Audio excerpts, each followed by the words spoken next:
We're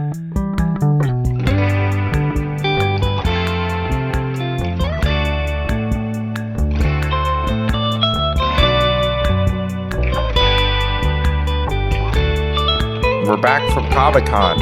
Yeah, it took a week, but we are back. Although I didn't go. I went to a wedding. So that was... Sucker. It was ironically not far from Comic-Con. It was at Dana Point, so it was only an hour away. Yeah, but still too far to see... who was there? Well, Beverly Crusher was there. Kevin Feige. Yeah. The coolest guy.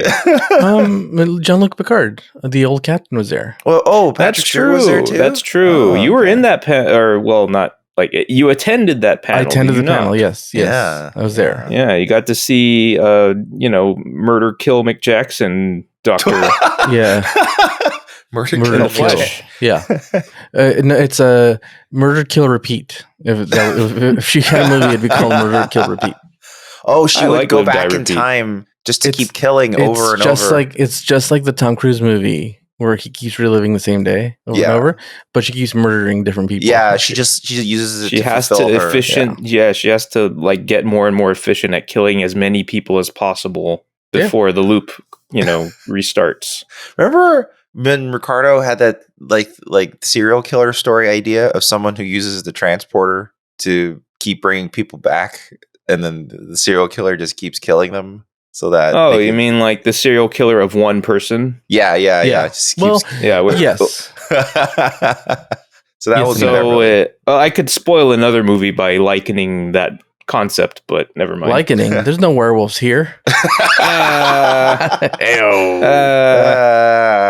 By the way, Sarah's not here because she and her family took a very impromptu vacation to Palm Springs, which is very weird. Sounds like a gay old time. Actually, that's not the weird part. The weird part is, and I'm going to put her on blast for this. Oh, no. They're going to Palm Springs, but they're not enjoying any of the hot springs. What does that mean? They're doing like all of the activities that don't involve hot springs. That's like the entire point of Palm Springs. But who goes to Palm Springs to go to the hot springs? That's a Korean perspective. That's okay. What do people do at Palm Springs that aren't the hot spring? Is that really what it's for? Party and be gay? Yeah.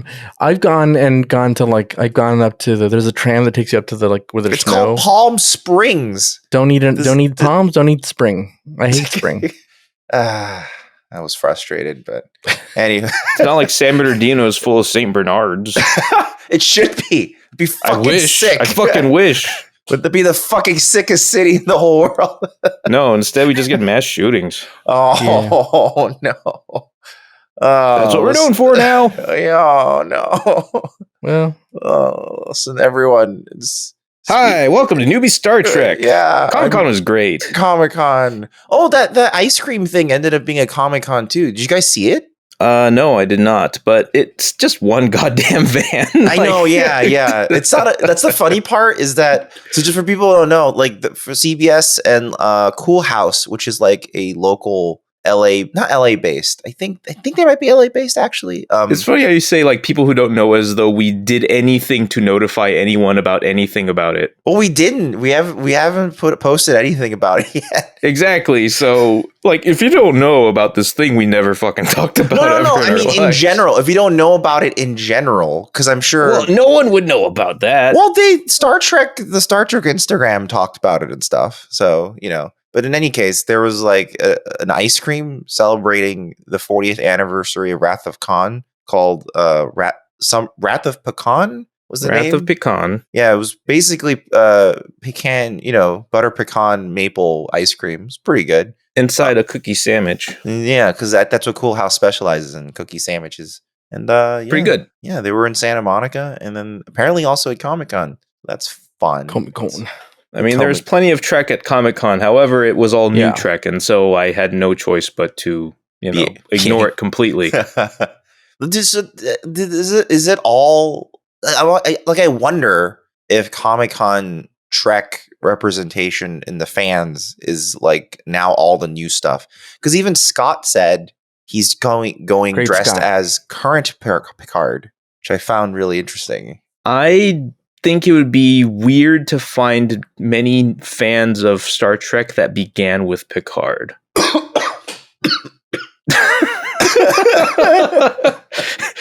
It's not that hot a take, is it? Yeah, like what? Well, just did a spit take.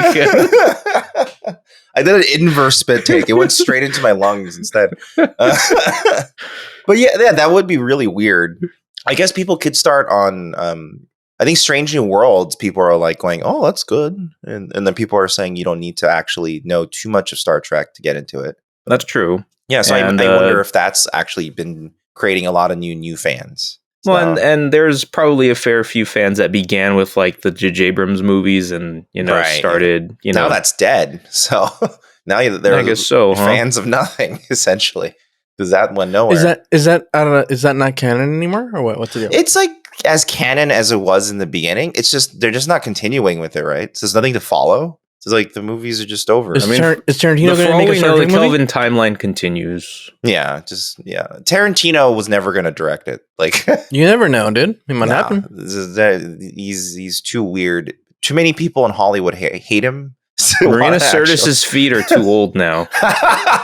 Yeah, you would have got the mother of all foot scenes. Holy shit! Yeah. Oh man. I think that he makes enough money that they would have let him do it. I don't know. Like his name doesn't mean as much as it used to. Yeah, that's the thing. And also, it's like, has he ever worked? The only thing I know of where he worked with a property that wasn't his own, like written thing, was a random episode of ER. And Jackie Brown. Well, he wrote the script for it. Yeah, but I mean, it was based off a property. Well, it's not like a famous property. It's Jackie. It was just more of like, it was Elmore Leonard. But it's not like a pop culture phenomenon like Star Trek or Star Wars. That's what I mean. It's like he did direct one episode of Itchy and Scratchy. That's true. And he did CSI now. He did an episode of CSI. Yeah, and an episode of ER. That's what I knew. I remember that. Yeah, and then, but then even then, he said for ER at least, his goal was to make it look just like every other episode of ER. He didn't want to stand out. So, well, if just what you want, I guess you don't want to. Mission accomplished. He is skilled at mimicry. Who is the guy who I forget the Knives Out director writer? What's his name? Tim Burton. Ryan Johnson. Right. Ryan Johnson. Yeah, he directed Ozymandias for Breaking Bad, that episode of Breaking Bad. And that does feel very different.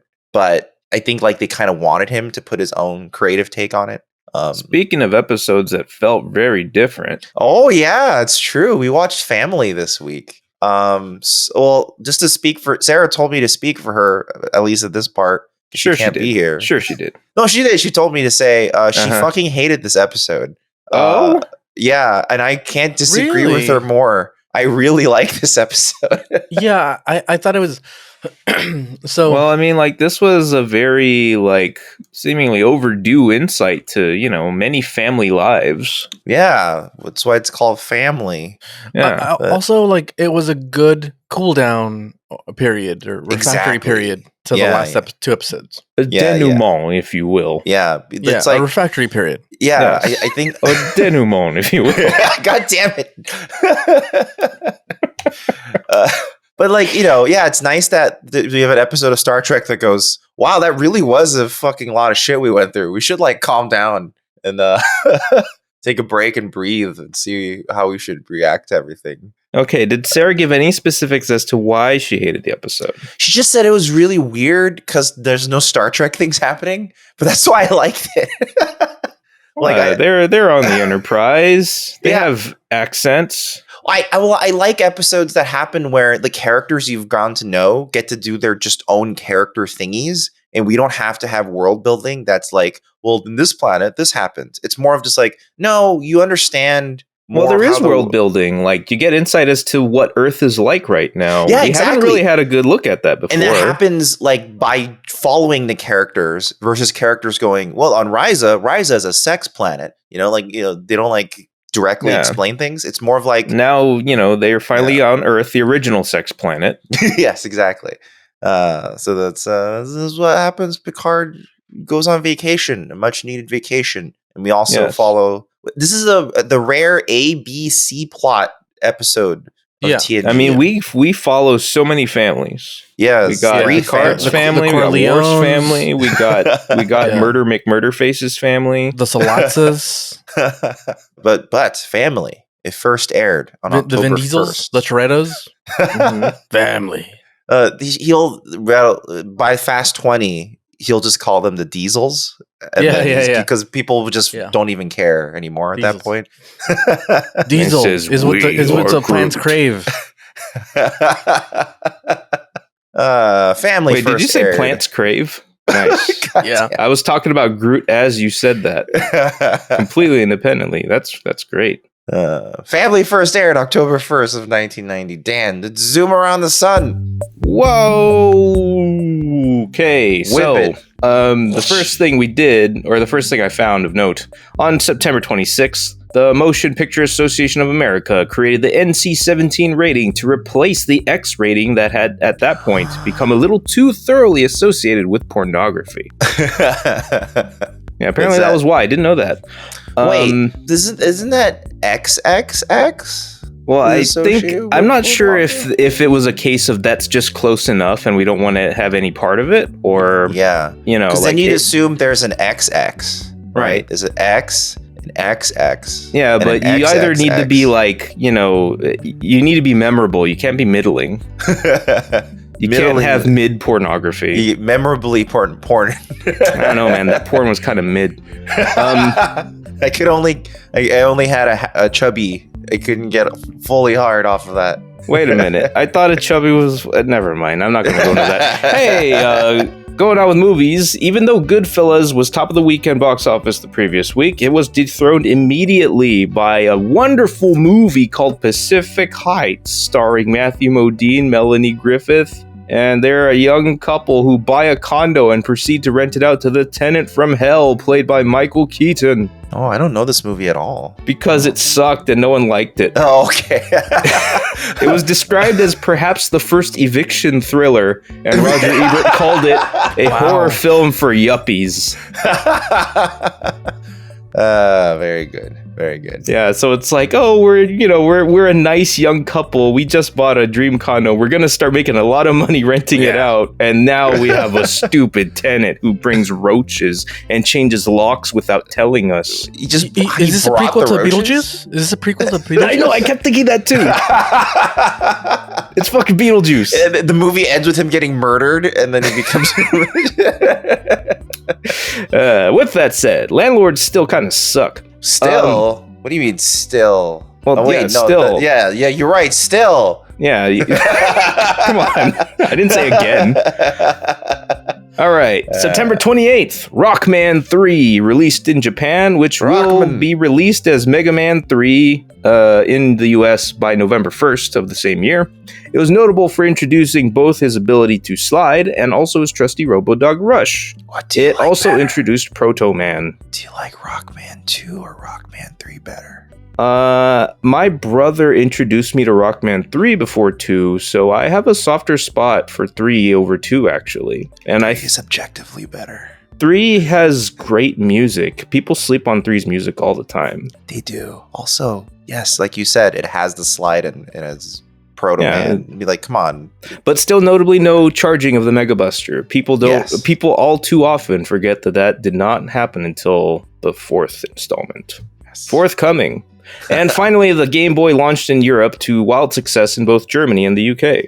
And that's a trip around the sun. Wait. It came out in Europe first and then US? Oh, no. We had the Game Boy. Wait a minute. Have we reached the US launch of the Game Boy? Yeah. I remember talking I've brought up the Game Boy before. I just can't remember what the actual timeline is because, once upon a time... I'm pretty sure it came out in US already. Yeah. Yeah, like there used to be like crazy variable delays of things releasing between Japan and US markets. Sometimes it was just a month, like Rockman 3 here. Sometimes it was 2 years. Did Europe also get Tetris? I think so. I mean, it was the killer app for that. Yeah, I think by that point, if it had released in other markets, they would know, like, no, Tetris is the one. You give it Tetris. It's the thing that sells this thing really hard before Pokemon. People will keep playing it. Yeah. Yes, that's the thing. Tetris rules. You know what people will also keep paying for? Our sponsors. Oh, I thought you were going to say sex. Sorry. It's true. I was way off. In the future, people don't pay for sex. They just go to Ryza and it's just offered to them for free. But today we need to pay for sex, which is why we need sponsors like ExpressVPN. Listen, do you want to not have your ISP look at everything you do, including pay for sex online? Mm-hmm.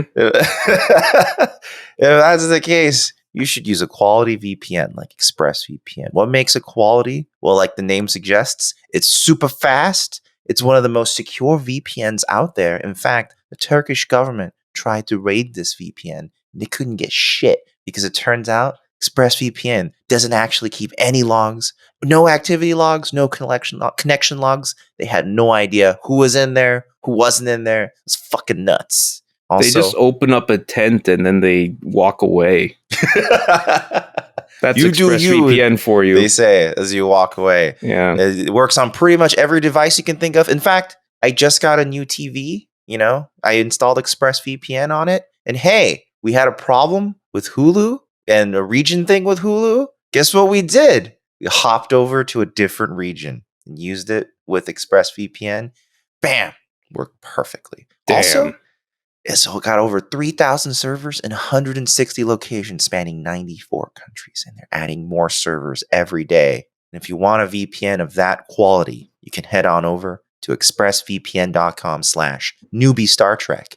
And if you sign up for 12 months, they're going to give you an extra 3 months for free, which means that whole deal is 49% off. It's a pretty fucking good deal if you ask me.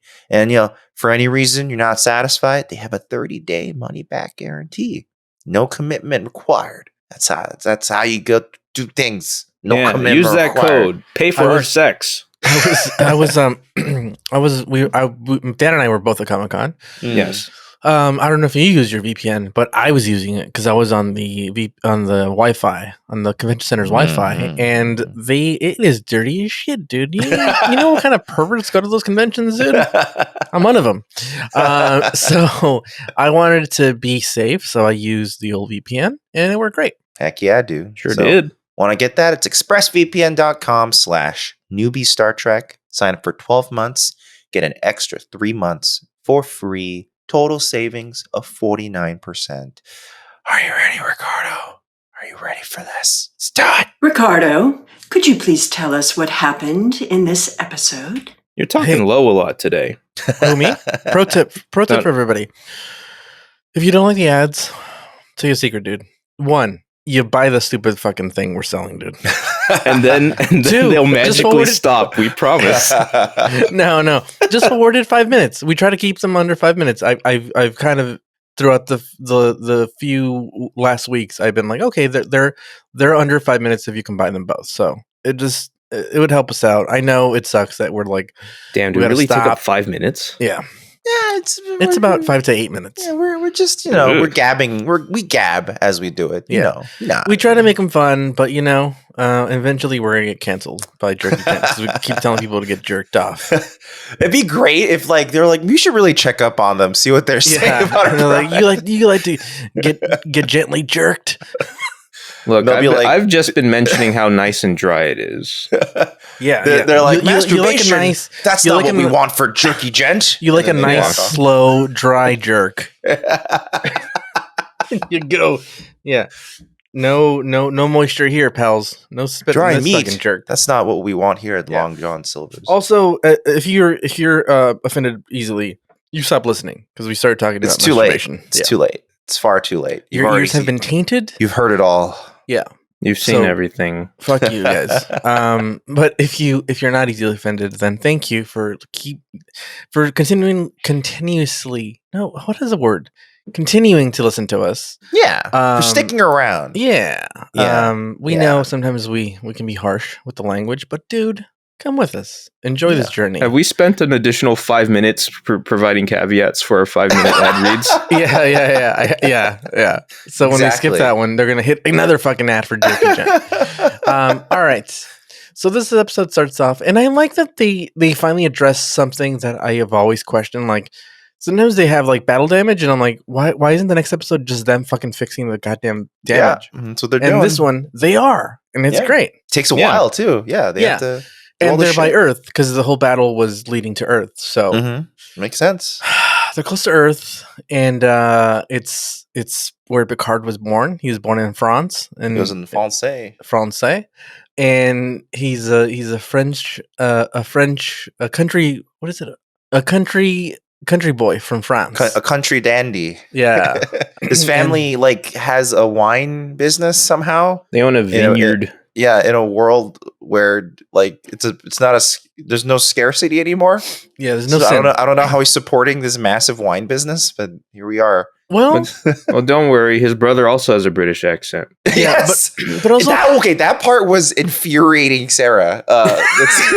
Because she was just come on. What would make more sense if they both have it or only one has it? well, okay. The thing was the thing that infuriated her the most was that sometimes they would say Robert and sometimes they would say Robert, and she was like, "What is it? Are they fake French or are they Yes. not fake French? Yeah, what they're are they doing?" They're fake French, like everyone in Quebec. oh, so he's Canadian. Fucked Montreal. God damn it.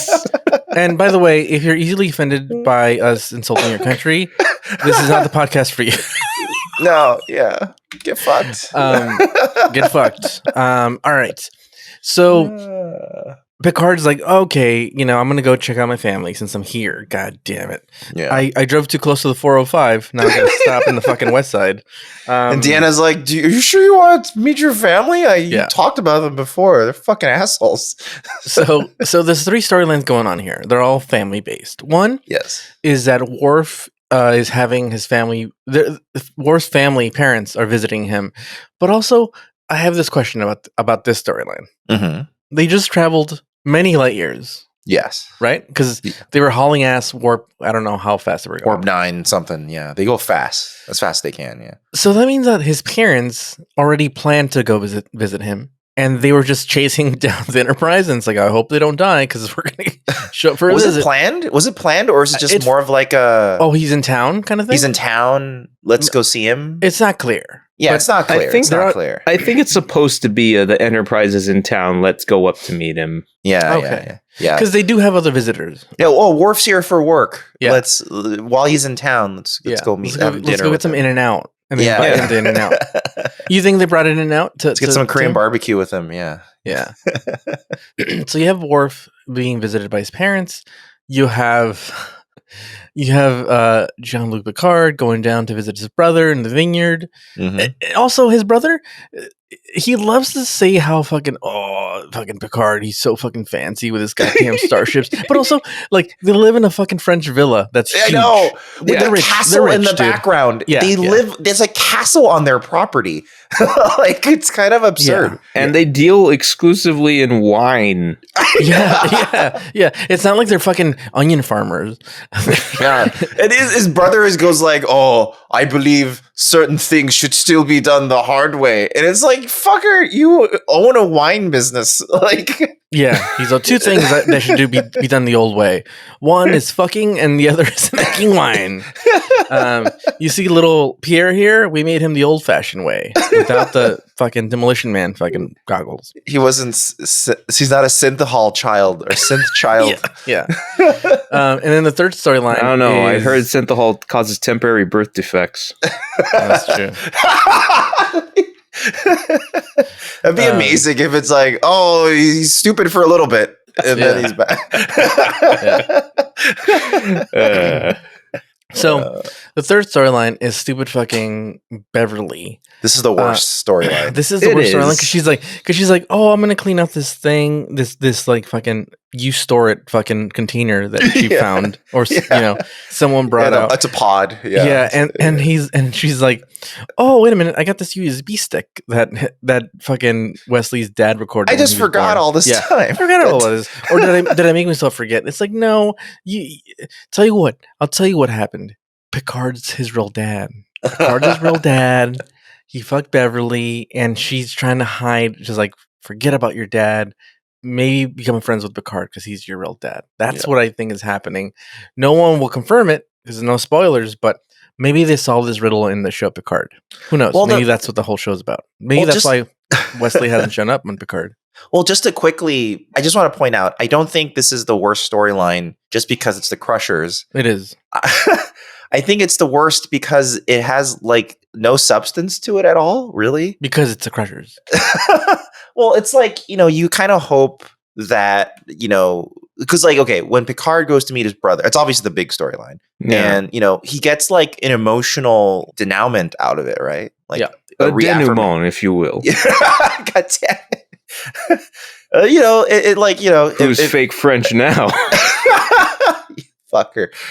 He's just, he needed to process his emotions after basically being like mind raped essentially by the Borg. Mm-hmm. And then for Worf, it's great because it's like a minor, we just acknowledging that thing happened, from the planet, and we're gonna just see how he would deal with it, the aftermath of it with his parents. But the Wesley thing is of zero substance. It's just, that's his dad. Yeah, it's more like, so that's what Jack looks like. That's basically what you get out of this. And there's nothing he says that like is revelatory. So or the changes like Wesley's trajectory. Like he's not like, oh my God, it turns out my father was a country winemaker. I'm gonna go, leave this lifestyle and go make wine. So I was wondering, why. So I read more into it. Apparently, there was actually a bunch of stuff that Jack said that was cut. Really? And yes, it's like him explaining way more about his family. And I realized the reason why they cut it is because it turns out the Crushers are a long line of villains. What do you mean turns out? Wait a minute. This makes so much sense. He starts explaining his family, right? So apparently one is a horse thief on Nimbus 3, which is a planet referenced in Star Trek 5, but he's a thief. And then the other is a member of the fucking Confederacy during the American Civil War. That makes sense. So does he mention Bernie Madoff at any point?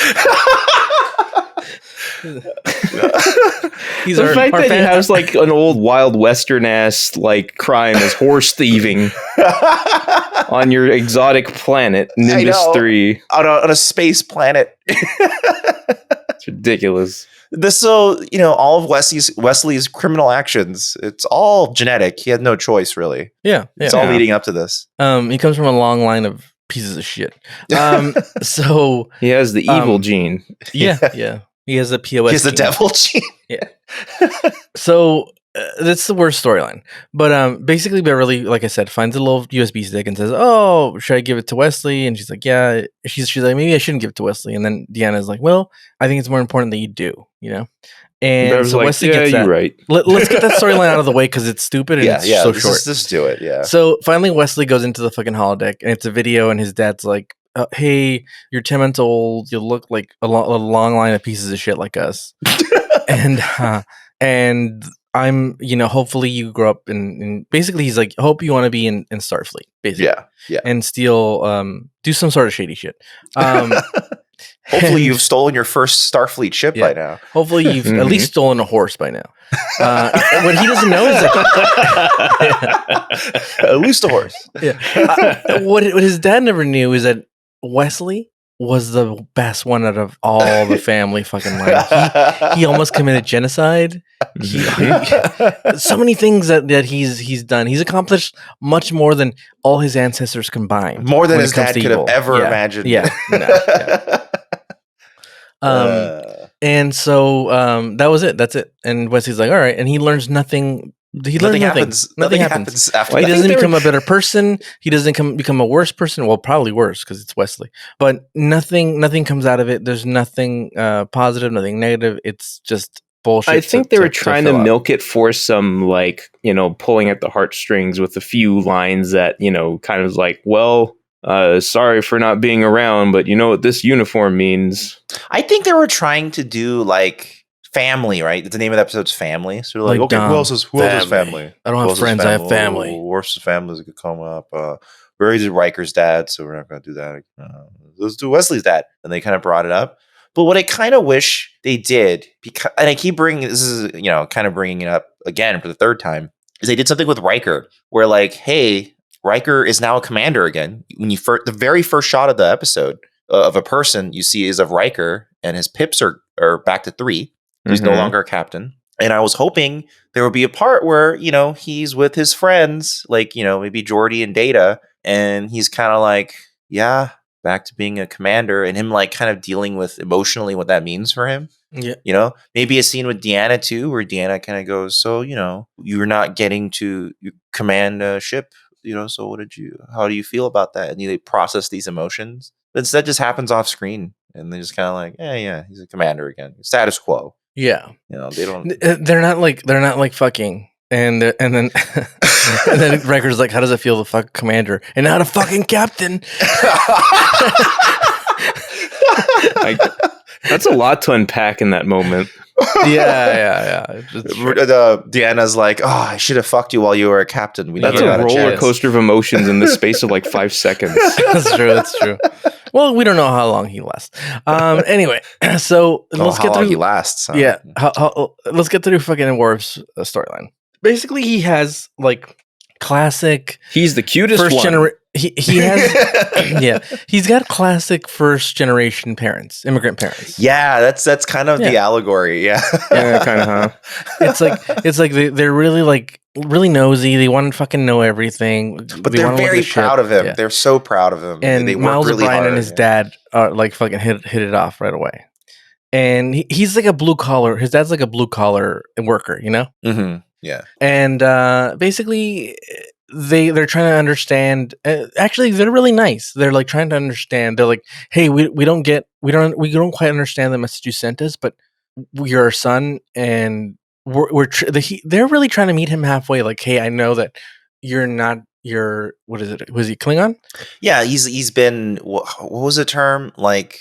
He's been it was a discommendation, but I don't know what you say, like discommended. So basically, his race disowned him. Excommunicated. Yeah, he was basically excommunicated from the Klingon world, from the Klingon Pope.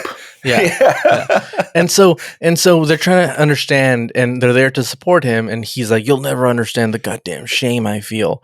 But it's also it's like, great, yeah. But it's also like, they're here, dude, and they're like, even if they can't, if you're supposed to do this alone, like just them being here, and showing you that. They're like, listen, we don't know what this means. We're not Klingons, but we're trying our best. Yeah. Well, it ends up tying into like storyline. It was your favorite?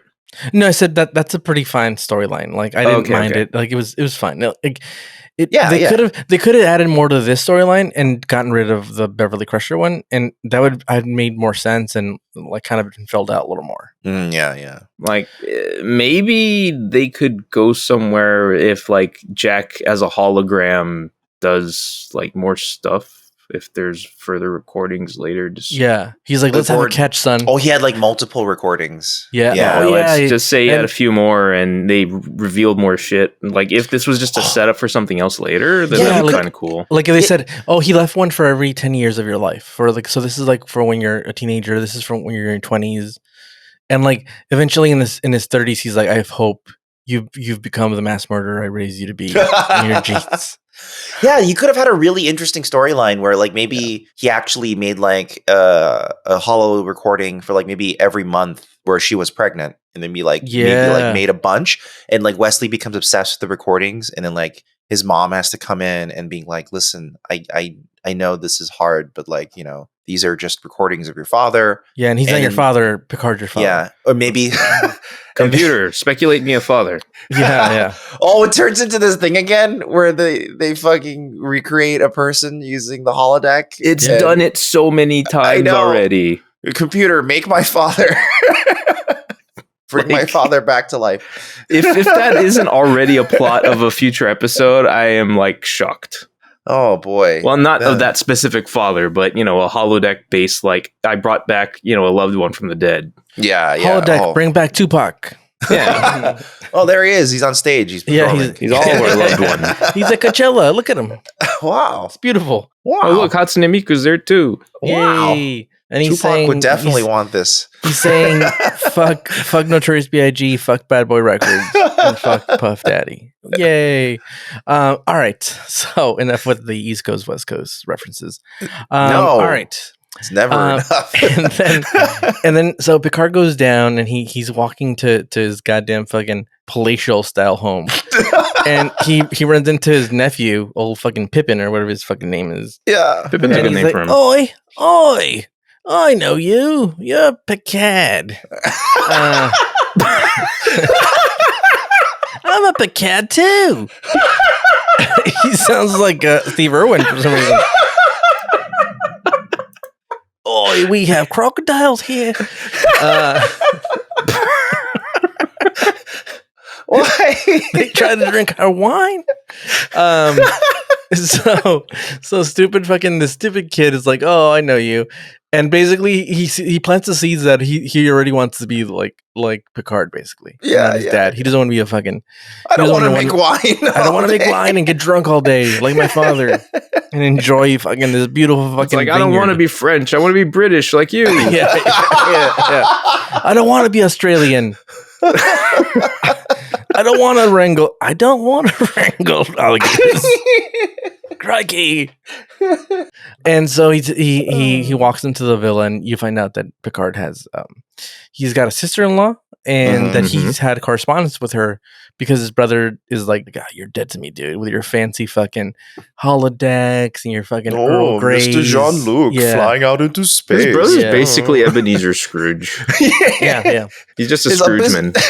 They got the perfect actor to put on a grumpy old man face. I've never seen a better grumpy old face than this. Yeah, it's like perpetual like lower pursed lip. Like, you can't for a minute, you can't not jut that lip out. For a minute, I thought it was that actor that took over for Richard Harris as Dumbledore. Michael Gambon. Michael Gambon. Yeah. But Michael Gambon has like a very distinct accent. Yeah. And I realized it wasn't him, but anyway, I think he's like a character actor you've seen randomly here. Because he looked really familiar. He does. But yeah. But he's no Gambone. He's a no bone. So he goes, and his brother's like being fucking just a bitch, dude. And he's like, "Ugh, you're back, fucking Picard. Oh, Picard." And so he's constantly just making fun of him and going like, "Yeah, like you and your replicator." And then his wife's like, "Well, I've thought about having a replicator here." And then he's like, it just sounds like my parents. It sounds like arguments our parents used to have, Picard. Remember before you left, you piece of shit. So he's constantly just giving him shit. And then Picard meets up with his friend. And his friend immediately like, "Hey, I got a job for you, dude. This guy's shady. He works for the government, so he's shady as shit." Yeah, Lewis. This is Lewis. This is the Lewis. name. This is the name. Actually, Sarah was like really pissed off about because they called him Lewis at the beginning, and then later they were like Louis. And she was like, "What is it? What are they?" Well, I would love to see a timeline of like when they shot which scenes or like which shots, and like there might be a defined point where someone just said like, "Wait, we're in fucking France. We need to be pronouncing these correctly." Well, also like, I mean, my cousin's name's Louis, but different people call him different things. Like that's true. That's true. Like, I guess it's just. I think that along with the Robert and Robert, it was just like, come on, what are we? What do we British? Wait, hold on. I got a question Australian. though. Oh, crikey! That's no wine. That's an alligator. I see you played whiny alligator before. But to the point of you doing it in order, that could also be it too, because there was like, what was that version of Lord of the Rings that's animated? Like they were trying to make an animated version of Lord of the Rings. Heavy Metal. It's called Heavy Metal. Well, it's like animated. Bakshi. Ralph Bakshi was the animator, but I think you called it the Lord of the Rings, no? Yeah. Ralph Bakshi's Lord of the Rings. There's parts where they call him Aruman, and there's parts where they call him Saruman, because sometimes in the script they just decided. Well, actually, throughout the whole script, they called it Aruman because I think the guy who wrote the screenplay said, "Oh, Saruman already sounds too close to Sauron, so I'm going to differentiate it by calling him Aruman." Yeah, but then the voice actor, just get a Jamaican actor. This is Sauron. but then later, I think the actor was like, "No, his name's Saruman. I'm just going to say it correctly." So in the movie, there's two versions. Wait, Or but they which one had pepper breath? It doesn't. Here's the thing. It doesn't matter. It doesn't matter if it's Louis, Louis, or Luigi. They're Frenchmen that speak fucking British with British accents. It doesn't fucking matter. So his brother is like making fun of him, and then his friend fucking Louis, he's a crooked fucking government agent, dude.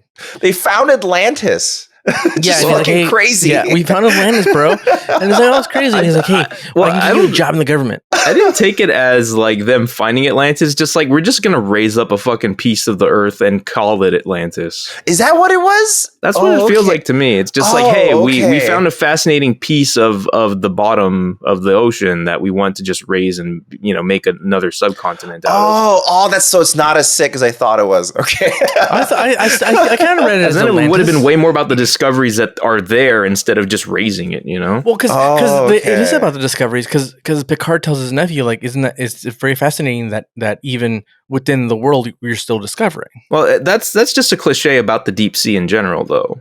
Okay. I feel. Okay. Are they be dark seas? Now, my question is this: since when has Picard been like an expert in geophysics? Always, dude. Picard's a fucking expert in everything. He knows about wine, dude. It's just hilarious to me how it's like he just like mentioned something from like an article journal. It's like tectonic plates. Like, you've been keeping up, man. Wow. Oh, you should be the head of this. Well, that thing where he says, "Oh, we did this thing, to relieve the tectonic pressure on that planet." That's pen pals. He's actually referring to pen pals, but that was Data. He didn't fucking do it. Yeah. He had no idea how that happened. I think that this is what I think. His friend's a shady government guy. He was getting his friend. He's greasing his friend's palms, dude. Like they all do. Like they're like, hey, I have a job, dude. They're not really doing anything. Yeah, it's a union thing. You don't really have to show up, dude. Someone punches in your time card. Yeah. And he's like, really? Yeah, he's like, this Atlantis dude, project is going to happen for decades, dude. Yeah, just free ride. Yeah. He's like, yeah, and then like if you want to, maybe if they don't grease their palms correctly, no one shows up to work. You know what I mean? No one raises Atlantis. And one final like benefit. You get all the spaghetti you want. No mind rapey possessions. Oh, that's yeah.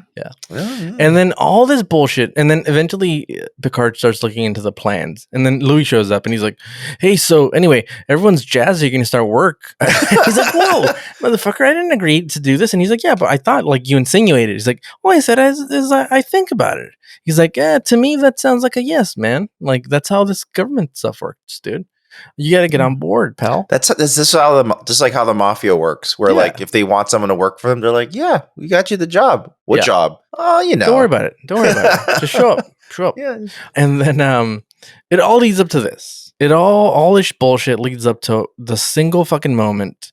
The again in the season, the Goodwill Hunting moment. Where he's it is a Goodwill Hunting. Not your fault. Yeah, he's like, I know it's not my fault. Yeah, it's not your fault. And then Picard just fucking loses it, and it's Goodwill Hunting in a really violent way, which is actually. I was about to call it out as it happened to Sarah. It reminds me of that scene in Tampopo where the bad guy at the beginning, who was like hassling Tampopo, gets into a fight with Goro-san, the cowboy, and then by fighting, they both go, we're a good guy. Yeah, you're a good guy. Yeah, let's just help each other out, And then Goro just breaks down crying and says, "They took everything I was."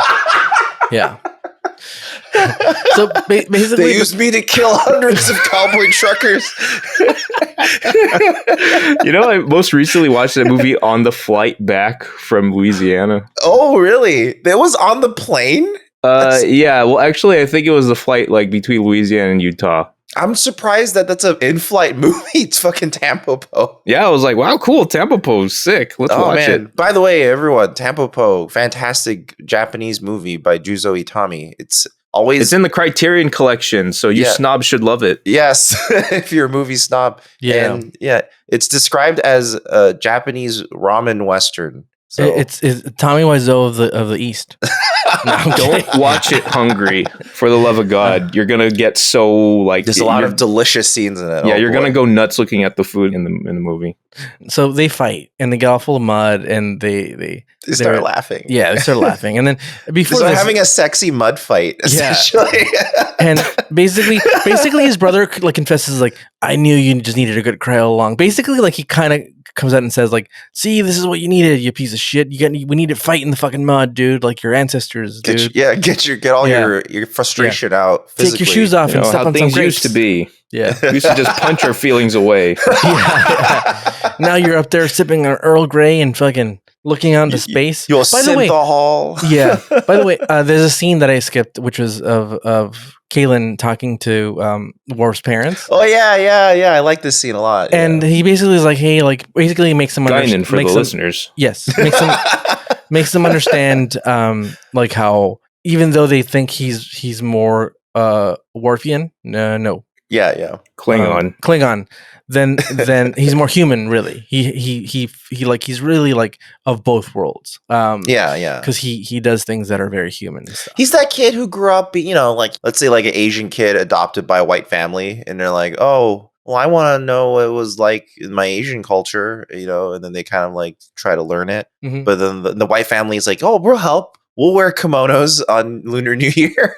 It'll be odd. Well, they're trying, dude. But we're trying. Yeah. It's strange, but we're doing it. We're doing our best, dude. Well, I think they're buying him Panda Express. Yeah.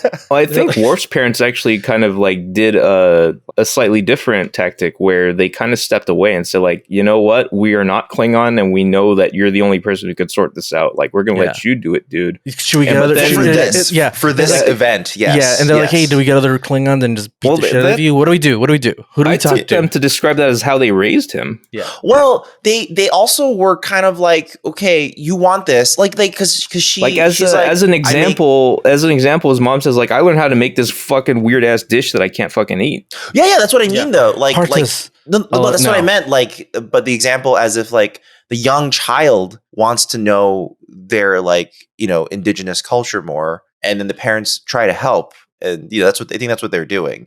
You know what I was thinking? Klingons would love menudo. They'd love it, dude. Oh yeah, tripe. He's like, what is this? Dude. Tripe. He's like, the stomach lining of a cow sounds delicious. And it's basically any food that would disgust like a portion of the population you describe it to. Yeah. That's Klingon food. Yeah. Tacos de cabeza. Heck yeah, they would be like, ooh, tacos de lengua. Yeah. Yeah, they would love Mexican food, dude. They're like pickled pork skin. Oh. Yeah, dude. I would get along with these Klingons. Well, they're basically just like all my like drunk uncles. They get drunk and they start fighting each other. Just like Klingons, dude. When they made the platter of Klingon food, it was just like Asian food they got from the local market. and so after Picard has a good cry, there should have just been a fucking package of yan. They have fucking shumai dumplings in there, and Picard looks at it and goes, disgusting. Like an open box of pepero. Edamame beans everywhere, and they're like, oh my, disgusting. Stupid Picard fucking cries, and he basically, his brother's like, see, you piece of shit. This is what you needed. You stupid Picard fucking cries. You're gonna cry, little baby, just because you kill a bunch of people. You're gonna cry because the Borg made you kill millions of people using your information in your brain. And you had to watch the whole time while you were powerless to stop them. Fucking idiot. But his brother's basically like, see, you idiot, this is what you needed. A good punch and a good cry, dude. And now go on, dude. Go on. Have this wine, dude, bottle. You know what sucks is that this guy's a winemaker. He makes thousands of bottles of wine. And you know how many bottles of wine he gives Picard to take home? One, dude. Fucking one. That's fucking nuts. Not even be a crate. Not even a case, dude. Yeah, God. It's a goddamn, that's the biggest insult of all, dude. Forget that he like is making fun of his Earl Grey tea and his replicator. Like, there's no space on the Enterprise for a cask or two. There's plenty of space, dude. Have you seen this guy's ready room? There's a bunch of dead space, dude. Plus he puts it as like almost like decor, like, oh look, this is actual like vintage wine, you pieces of shit, enjoy, this is art too. And then once in a while you pop one of those open and have some fun. And basically when they get really emotional, it's because they're drinking regular wine and alcohol and not synthahol. Mhm. So his emotions are heightened, and he does whatever repressed man with feelings does when he gets drunk, because the feelings come out in a violent rage. Yeah. And so that's what happens to Picard, and he gets it out, and he fights his brother, and he's better now. He can go and repress some more feelings. Yeah. He only needs one. That's his therapy. Like, instead of years of dealing with trauma, he just fights his brother and gets drunk. Every 20 years, he fights his brother, dude. He has to come back home every 20 years to fight his brother. I hope that's how Picard starts. He's just in a vineyard fighting his brother, and he's and like, they've done this so many times good. at this point. They're kind of like, should we just start? They just start fucking punching each other. It's like that scene in Family Guy where that fight that never ends. Yeah, the chicken fight. Yeah. Anyway, at the end, all's well that ends well. Worf's parents leave. They're happy. He's happy. You know what? I had a question. I was looking at that scene in 10 Forward, and I have a question. Are those real windows or are they screens? Those are real windows. Those windows are real. And they're windows, supposed to be real. Yeah, windows in Star Trek are made out of transparent aluminum. So it's aluminum? Like, transparent. So it's like technically metal. You could just see tinfoil. through it. Yeah. It's like clear metal. Liquid metal, like the T-1000. Yes, it's just mud. Lots of melted T-1000s. Mud metal. All right. That makes sense. I was wondering if like that was a hologram. For some reason on the bridge, they're technically in like an enclosed room where they can't see anything. And like if they get sucked out of 10 Forward, it's fine. They shouldn't be drinking. But that's how that works for some reason. Okay, that makes sense. So basically, Worf's parents leave. Picard goes up with his fucking lonely bottle of wine. Yeah, and loves him now. His brother loves him now. Yeah, and he'll forget about it in like 10 years. And he'll get bitter again because he just spends all his time on this farm. There's a cool scene that when they're saying their goodbyes, his brother and him, the kid says, his nephew says, "Hey, maybe one day I'll be me leaving to join my ship." Mm-hmm. And then he's like, "Well," Picard's like, "Well, maybe you'll decide and grow up to change your mind and want to do something else." Mm-hmm. And he looks at his dad and he looks and he does this look like, "Nah, bro, I can't wait to leave. I gotta get the fuck out of here. I gotta get the fuck out of here." My dad hits me. I have to leave. He hits me with fucking onions. He grows a patch of onions just to throw them at me. That's the only reason they grow onions in the garden. For throwing. But it ends kind of nice. Like the wife is looking out the window and they're looking at the kid who's like looking up into the stars and let him dream. Yeah, and it's fine. I didn't mind this episode. I thought it was a good look. I hated the Wesley and Beverly aspect of it, but it was fine. I enjoyed it. The brother part I really enjoyed, and the fact that, especially how it ended with like the kid like kind of like stargazing. Yeah, it's a great matte shot they put in. It looks really nice. You know, I don't know if the brother really earned that full turnaround though. No, like they should have ramped up to it a bit more. I think. I'll tell you what, if they didn't have to deal with the goddamn Beverly scenes, they could have had more time with the brother. That's true. Yeah, maybe. Yeah. God damn it, dude. I did like the last bit of sentiment that like, and it kind of makes me think of like us, like, hey, remember when we went to the moon? Yeah, and like now we're like storming the Capitol and stuff, and then figuring that out. Like we're fucking pieces of shit, dude. Like every year that goes by, I'm convinced that the human race should be just fucking wiped out. I mean, I'm not going to complain if that ever happens. Yeah, like I would be like, well, fuck it, we deserved it, dude. No, it would be more. It would be like a God. What did we think was going to happen? Yeah, Fuck. God damn it, dude. We'll never have this fucking stupid ass future, dude. Where we have tacos that don't taste like tacos because the replicator doesn't know what tacos taste like. I wish they would have gone to Mexico and been like, "Oh, we gotta go to Tijuana and get some fucking tacos, dude." There's one thing I wanted to bring up. You know who should have said that? Who? Fucking Riker, dude. He's like, you know what? I'm gonna visit some senoritas I know in Tijuana and eat some tacos. Maybe catch a donkey show. What's a donkey show? They're like, what's a donkey show? You're like, you don't want to know. You don't want to know. He's like, Deanna, you don't want to know what the donkey's thinking, dude. I don't know why, but my concept of future Mexico, according to this show, is like just a place with like a futuristic sombrero like floating and rotating above the roof. Oh, Mexico is no longer on the ground. They live on a sombrero that hovers over the land. Yo, It's like a satellite city orbiting the Earth. Yeah, it's like where God damn, I'm gonna get yelled at. It's where fucking what's his name? Louis the Fifth. What's his name? Nope. Louis the Fifth. God damn, what's his name? Han Solo's pal that betrays him. Oh yeah, fucking Lando Calrissian. Lando Calrissian. Why did I say Louis the Fifth? Sky City. Yeah, yeah. It's like Sky City. Yeah. But wait, Mexico. Bespin. Yes. Bespin. Star It's Wars. It's pronounced Mexico. In the Spanish dub of Empire Strikes Back, it's just called Mexico. Yeah. Okay, this is one thing I wanted to point out. The scene where Worf's parents enter his bedroom, it's the most bizarre initial setup I've seen in the show so far. What the fuck is he sitting on? Yeah, okay, that's what I mean. So it starts off with Worf preening his mustache in like a vanity mirror, and you're like, okay, that's a weird thing for Worf to do, but sure, what's going on? Then his parents enter. It's a dramatic shot in the window, and then when Worf gets up, he's sitting on the weirdest fucking chair in the corner of his room.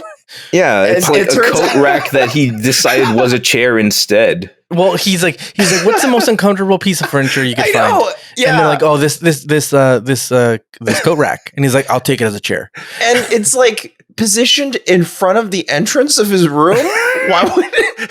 Like, by the way, this room is the biggest room I've seen. Door dude. in the mirror. Biggest, come on. This room is huge. His quarters. Yeah, it's pretty nice, dude. They're huge, dude. Yeah, well, he's like what, technically fourth in command, so he gets to have a nice room.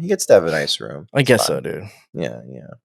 Oh, all right. Well, ratings. I would give it an 8 out of 10. I'll give it an 8, dude. Yeah, I think we're all in agreement here. Mark it an 8, dude. It's too bad Sarah's not here because she'd be like, a 2. Yeah, she'd give it like a 5, I think. Yeah. Well, I mean, the reason why I say it's too bad Sarah's not here is because for once I'm like with others. Yeah. She likes to call me out when I don't have the same score as others.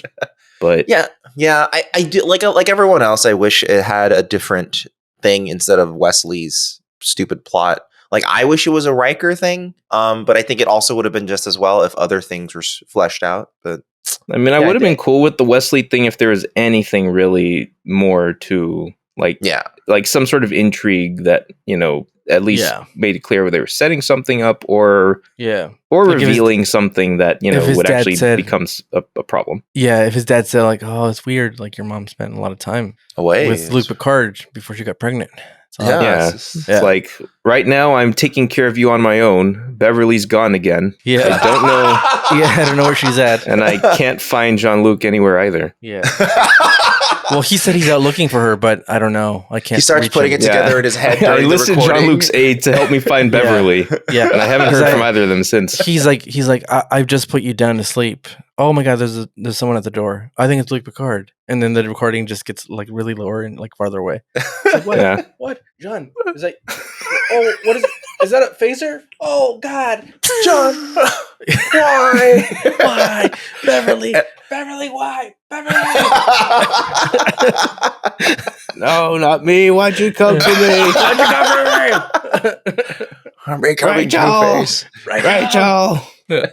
Rachel, and then later on, Two-Face. Then they unveil him as a fucking villain, dude. And then he comes from a long line of villains. You hear muttering in the background of like Picard being like, "Oh, we shouldn't have killed him here. We should." Yeah.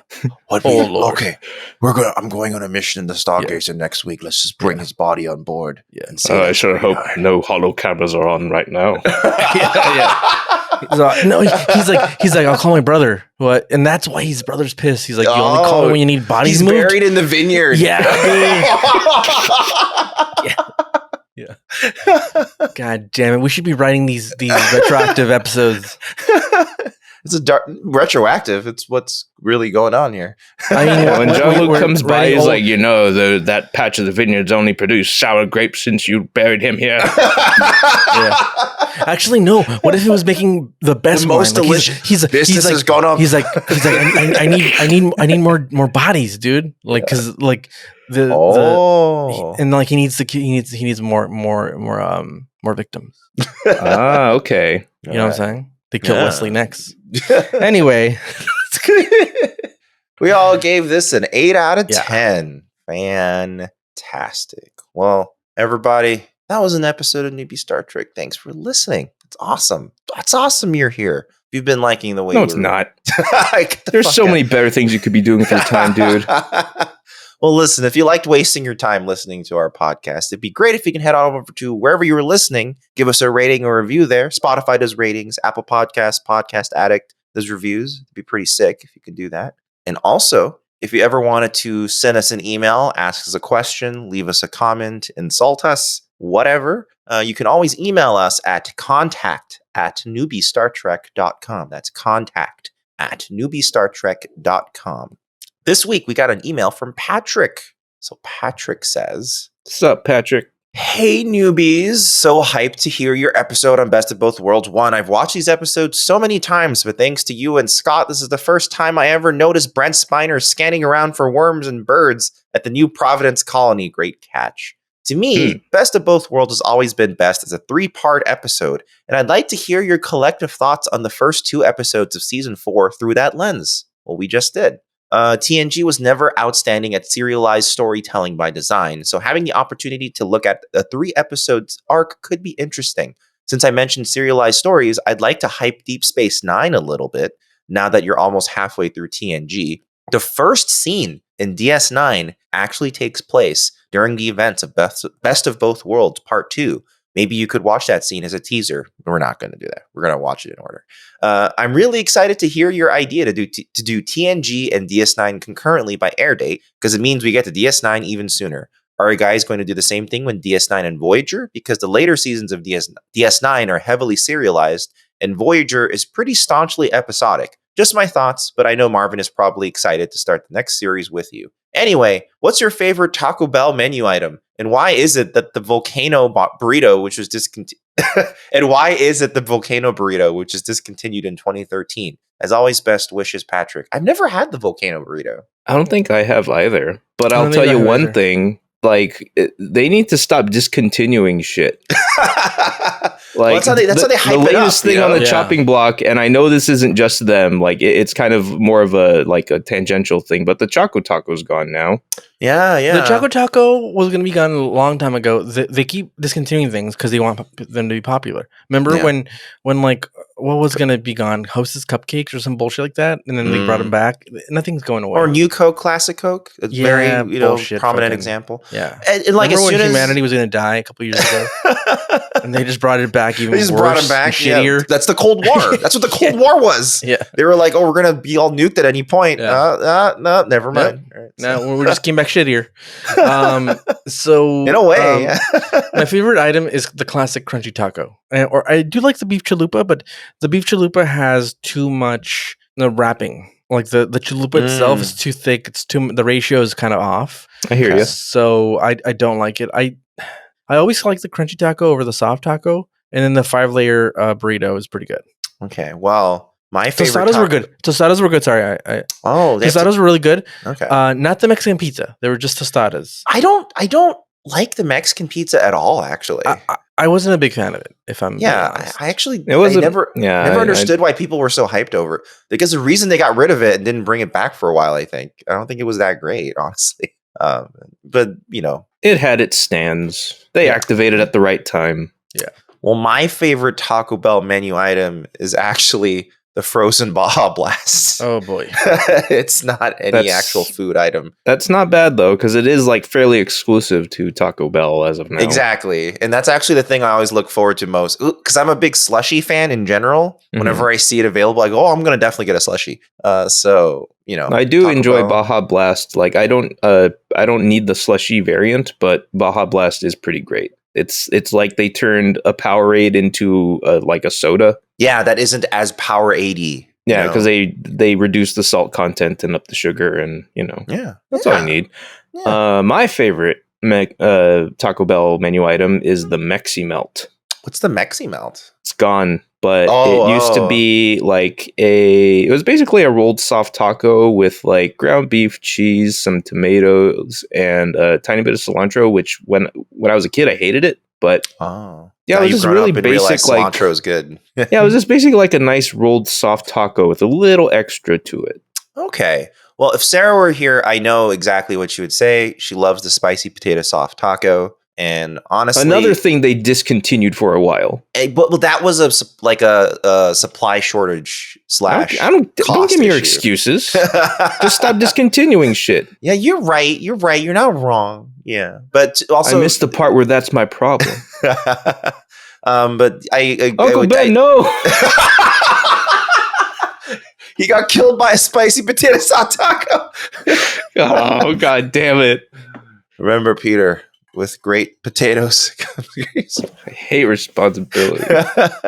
But yeah, if you're not sure what to get, I feel like that's the quickest thing you can always get at Taco Bell. Be like, yeah, I'll just get the potato soft tacos. Oh, you know what? Alternate, a good item: cinnamon twists. Those are always good. Oh, I haven't had those in forever, so I don't. Oh, get them. They're great. Okay, they're like I will. When next time Sarah goes on a Taco Bell run, I'll go get them. They're almost like churros, but in chip form. Oh, so wait, so they're like chips? Well, they kind of have the consistency of like a fake pork rind. Oh, I imagine them to be tiny churros, so they're not tiny churros. No, they are not chewy in any way. They're not very bready. They're just like they're airy, they're crunchy. They're good. I kind of want churros instead. I'm just gonna get churros. Well, then, if you want some good mini churros, you go to Del Taco. Oh, fuck. I guess I have to go tell. The name, the subject of the email, incidentally, is Taco Bell greater than Del Taco, greater than symbol. I mean, whatever. It's fine. My stomach is currently in turmoil from third-party Mexican food. So I'm hungry. I'm gonna get off and eat because you're gonna get off now. I'm gonna that too. I'm gonna get some Taco Bell. Yeah, let's do it. Well, let's do our outros really quick. Some of that purple in you. Yeah, dude. Put that purple. If you want to see other things we do, you can head on over to fugitiveframes.com. Well, we have the Fugitive Frames Film Podcast where we discuss all sorts of fucking cool movies, fucking cool shit, like movies and TV shows and stuff like that. And we also have Fugitive Games, where in a bit, once Sarah's system is all set up, I think we're going to try to go back to Ace Attorney, Trials and Tribulations, and see if we can finish off that era of the Phoenix Wright saga. It's quite an ending, so that'll be a lot of fun. But yeah, all that, you can head on over to fugitiveframes.com and you can find all of that stuff. Also, for everyone who is suddenly subscribing to our YouTube channel a lot, thanks. It's been fun seeing that just start popping up for some reason. Pop off. Yeah. Well, the algorithm has finally decided to do something. Tip in our favor at some points. The odds are in our favor, dude. The wind has cut our sails. The chalupas have been put in the party box. The spicy potato soft tacos have killed Uncle Ben. Yeah.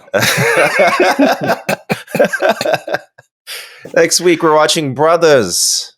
Try to guess what the episode will be about just from the title. Brothers. Feels like it's just going to be a piece of this episode. Yeah, you'll see what it is. Brothers. All right, we'll see you guys next time. Stay safe, everybody. COVID's kind of flaring up again. Stay safe, all right? All right. Yeah, keep that BA5 out of your life. Yeah, keep it out of your lungs. Goodbye, everybody. We all deserve to die. And that woman deserves her revenge. Tasha, that's Tasha. Tasha deserves her revenge. Yeah. That would work, Yeah. And it should be said by Liam O'Brien. Oh man, now I'm imagining Comini saying that line. That sounds awesome. He could do it. He's the closest thing they have to Madsen.